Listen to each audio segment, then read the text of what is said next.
नमस्कार दोस्तों, स्वागत है आपका एक और नई गाइडेंस बाय केशव की वीडियो में। मैं आपके साथ आ चुका हूँ एक और नई छोटी सी मोटिवेशनल वीडियो के साथ। हमें अपने कर्मों का फल जरूर भोगना पड़ता है। तो चलिए आज की वीडियो शुरू करते हैं। एक गांव में एक महात्मा रहते थे। वो बहुत ज़्यादा शांत महात्मा थे। वो अपने काम से काम रखते थे। वो जहाँ भी जाते उनकी चारों तरफ भीड़ लग जाती। उनके साथ उनका एक शिष्य था, पर शिष्य महात्मा से बिल्कुल विपरीत था। शिष्य को दूसरों की चुगली करना, दूसरों के बीच में बोलना, अपना तर्क रखना और सबके बीच में बाधा बनना पसंद था। एक बारी महात्मा और शिष्य किसी दूसरे गांव जा रहे थे।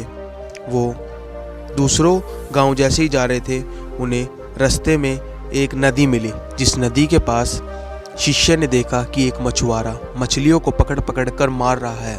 तो महात्मा तो वहाँ से चलने लगे आगे, क्योंकि महात्मा को कोई मतलब भी नहीं था। पर शिष्य अपना ज्ञान झाड़ने के लिए उस मछुआरे के पास चला गया और मछुआरे को अपना उद्देश्य सुनाने लगा कि तुम ये क्या कर रहे हो, तुम्हें ऐसे किसी की भी जान नहीं लेनी चाहिए, तुम बहुत गलत काम कर रहे हो, तुम्हें क्या भगवान इसके बाद माफ़ करेंगे। पर महात्मा उसे देख रहे थे शिष्य को।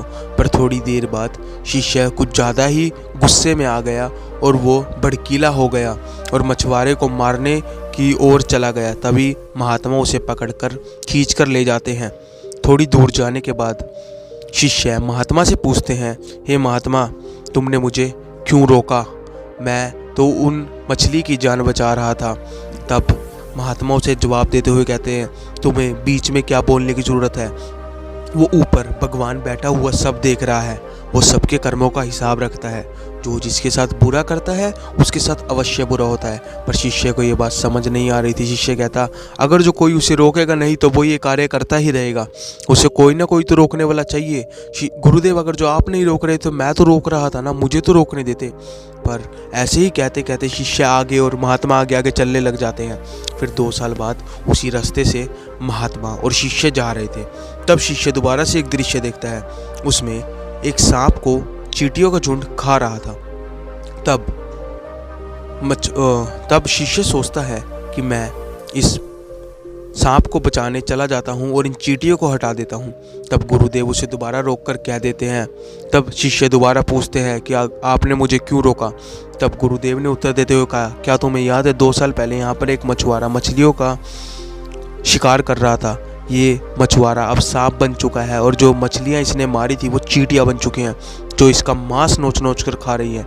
यही इसके कर्मों का फल है। भगवान सबके कर्मों का फल रखता है, इसलिए हमेशा अच्छे कर्म ही करने चाहिए। तब उस शिष्य को ये बात समझ आई और वो भगवान पर भरोसा करने लग गया और अपने कर्म अच्छे करने लग गया। और उस दिन से उसने चुगली सब कुछ छोड़ दिया और अपने कर्म सारे अच्छे कर दिए। तो गाइस, हमें भी सिर्फ अपने कर्मों पर ध्यान देना चाहिए और अपने कर्मों को ही अच्छा करना चाहिए, क्योंकि कर्मों का फल हमें जरूर भोगना पड़ता है। तो गाइस, कैसी लगी आपको ये वीडियो? अगर जो आपको इस वीडियो से कुछ नया जानने को मिला तो हमारे चैनल को सब्सक्राइब और पेज को फॉलो जरूर कीजिए, क्योंकि हम आपके लिए डेली एक वीडियो लाते रहते हैं। तब तक के लिए धन्यवाद।